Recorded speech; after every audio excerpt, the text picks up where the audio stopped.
This is a video I made for my kids and their friends to give them a basic understanding of personal finance. If you find it useful, share it with others. Now, I use a simple mental model to organize and remember financial information, and it has 4 components: plan, save, invest, protect. So let's talk about plan. So there's 2 basic components to a financial plan. The first is a budget. It's a bad word for a lot of people, but it's a very important piece. And then the second part is goals. Gotta have some goals, like, hey, I want a house or car or retirement. So let's start with a budget. You can go find all sorts of information on how to make a budget, but the basics of it, there's 2 sections: your income and your expenses. Now, income is the easiest. You list out all the money that you make from your job, and anything that's kind of stable. And expenses, that section is a little harder because there are a lot more categories of expenses. And a common mistake is not including all your expenses, like vehicle maintenance, and also lying to yourself that you're a much more frugal person than you really are. So for that second section of expenses, make sure you capture them all. Spend time figuring out where your money's going and look at your actual expenses. And you can get some help on how to come up with a budget. Now, the thing I've noticed about budgets, when you're done, what you should do is you should take all your expenses and put them into two buckets. The expenses that you pay each month and the expenses that occur all the time. And the reason for this is you make decisions about them differently, and we'll talk about that in a minute. Now, I should have warned you, doing a budget may be painful because you may find out that you have less income than your expenses, and that's not a good thing. You need to deal with that quickly. And in that situation, you have 2 options: make more money or spend less.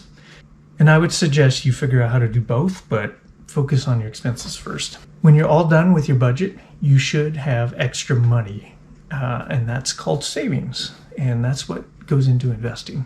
Now, what about debt? Well, first off, you should only use debt to buy assets like houses, but not fancy vehicles or junk on credit cards. Don't do that. But if you have debt, the rules are the same, but instead of putting money away for savings, you're putting it towards paying off debt, which should be one of your financial goals. Now, the second part of a financial plan after the budget is to have a set of goals. What are you saving for? And you can save for a lot of things like cars, trips, houses. And if you have debt, that should be at the top of the list. But I'll simplify things for you if you're young. At a minimum, you need 2 goals. The first is $5,000 in your bank account. I mean, just start there. And anything below this, you're really broke. People live, paycheck to paycheck. Now, if you don't have $5,000 in your bank account, you're broke. That's just the way it is these days. So if you set a goal of $5,000, 2 things happen when you get there. The first is you stop worrying about bills popping up and little emergencies. And second, you prove to yourself that you can actually save. And that's a big thing. Just hitting that goal will change your behavior. The second goal is a little larger, and that is to save $100K as quickly as possible. And it's very important when you're young.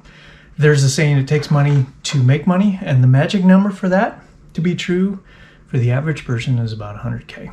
To go from 0 to $100K, you're going to save most of that money.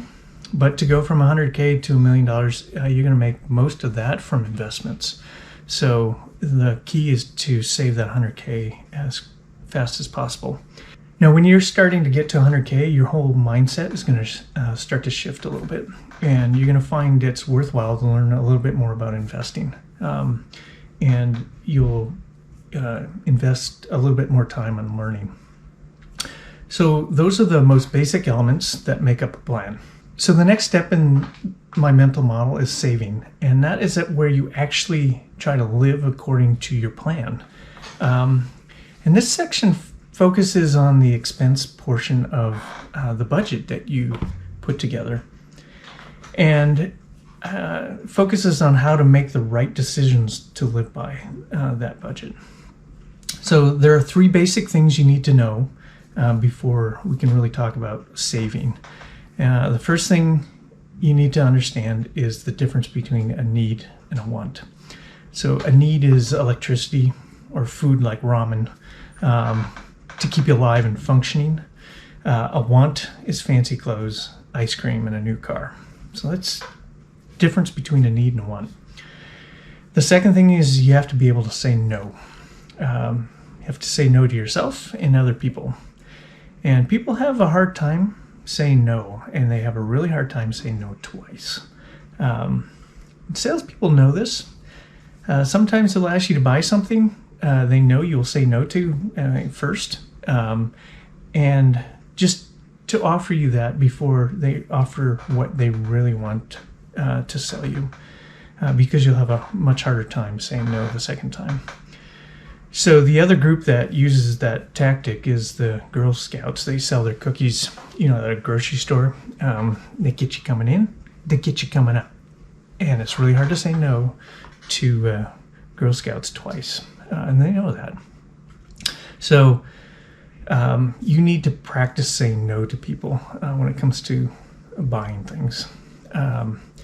And you should maybe practice on the Girl Scouts at the grocery store. If you can do that, you'll have mastered saying no. So when you can say no multiple times in a row, you'll start to become known as a financial meanie. It's kind of a good term. So the final thing you need to understand is that the main premise of marketing is to manipulate you. So only go shopping for your needs. And only go shopping for once if you really know what you're after. You have to have done your research. Otherwise, you're probably going to get sold something you don't really want. So one of the best frameworks that salespeople can manipulate you or persuade you into buying something, they have kind of a 5-step process. First thing is to grab your attention with some sort of display or offer. They identify a need, which is usually one of your wants, not really a need. They show you how to satisfy that need with what they have. They help you visualize owning it, and maybe they let you test drive that really nice car so you can sit in it and feel it. And then they call you to action, maybe with a limited time offer. Well, we got a special deal today just for you if you sign right now. So those are kind of 3 things you need to understand. What's a need versus a want, how to say no, and understand that salespeople are out there to persuade you to buy things. So you have to be careful. Otherwise, you're not going to hit your budget at all. Now, in the budget that I described, I said at the end you had to put your expenses into 2 buckets. The monthly or big one-time expenses, and then the ongoing expenses. And each of these 2 buckets involves different decisions and is sold to you differently by salespeople or marketers. For the monthly expenses, 2 things dictate a lot of your spending: where you live and what kind of car you drive. They are your biggest expenses and set your standard of living. No one ever buys a house and doesn't fill it with stuff. So you get a big house, you're going to spend a lot of money filling it. And few people underdress for their cars or their vehicles. So you buy a really fancy car, you're going to dress fancy as the car, if not more. So you have to put some thought into both of those purchases, because you're actually signing up for a lot more than just those purchases. So everything else in this monthly bucket, like cell phone contracts or gym memberships, those are going to be sold to you using like the framework above, by salespeople or marketing material. And at the end, the call to action will always include some low introductory offer, like, hey, first 3 months are half off, or a year, first year is half off. And they do this because they know that no one really ever quits a subscription. The average subscription goes for about 10 years, and they know that. So they can offer a really low introductory offer. And so when it comes to subscriptions, I use a simple rule of thumb before agreeing to any of those, is I add 2 zeros to the monthly cost. So if the monthly cost is $40, I add 2 zeros, $4,000. And is that service worth $4,000? And some are, and some aren't. The other thing I do is every year I go looking through those subscriptions, and I actually put some energy into cutting off the ones I don't want anymore. So that's kind of the monthly expenses bucket. The other bucket of expenses is the ones you make every day. And companies approach these decisions differently. And they're trying to get you to buy today. So for these expenses, no one ever wants you to wait. They want you so if you go into a store, there's always a sale on, right?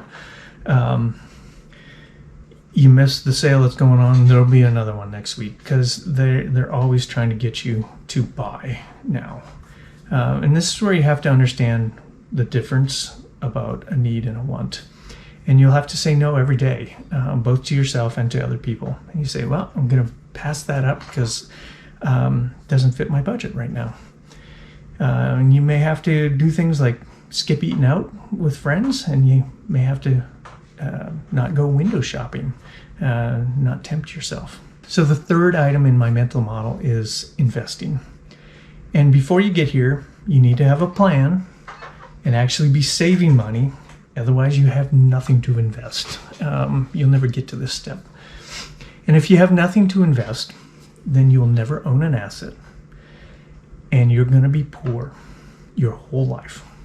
And if you don't understand that, that's a pretty simple concept. Don't own an asset, you will be poor. A couple of concepts you need to know when it comes to investing. First, there are financial companies like Charles Schwab, E-Trade, Robinhood. Any of these companies, they offer financial accounts. Say a Roth or an IRA retirement account, or cash accounts. These are just accounts to hold common assets. They aren't assets themselves. They help you trade them. So the second thing you need to know is, what's an asset? Well, assets are like stocks, bonds, mutual or exchange traded funds, real estate, businesses, anything that has value that's going to generate cash or go up in value. So very simply, you set up a financial plan, take your savings that you're generating, put it in an account, and buy some assets. Now, going back to the financial goal of saving $100,000 as quickly as possible, as you save towards this goal, you're going to be able to buy assets. And they'll either generate cash flow or go up in value. And the more you save, the more willing you will be to learn about owning assets. And that's the key about investing, figuring out what kind of assets do you want to own. Now, if you don't have an account, go set one up. It's not hard. And if you're not sure, go buy one stock, just a single share of one stock, just so you bought an asset. If you do that, you'll be significantly smarter. Now, one of the keys to understanding investments is knowing about compound interest. And that really boils down to understanding how many years it will take for your money to double. There's a simple rule called the rule of 72. And that's where you take 72 divide it by the interest rate. So if you're getting 8%, say, then you get the number of years for your assets to double in value. So in that case, it would be 9 years. And the higher the rate of return, the more frequent your money will double, or your assets will double in value. And that's how compounding works. If you double your money in, say, 9 years, and then you double it again in 18 years, then you have 4 times as much money. And if you double it again in another 9 years, you'll end up with 8 times as much money. Fairly simple. That's how you can think through compound interest. And so that's why you pay attention to, hey, what kind of rate of return can I get off these assets that I own? How fast will my money double is really the thing you're looking to figure out. So the final item in my mental model is about protection. And that's really about insurance. And as far as I can tell, there's about 7 major types of insurance. There's car insurance, health insurance, life insurance, house insurance or renter's insurance. There's umbrella policies. There's trip insurance and even purchase insurance. Now, there are 2 concepts to be aware of with insurance. The first is insurance just protects against loss. It isn't about making money. You're just trying to protect from something bad going on.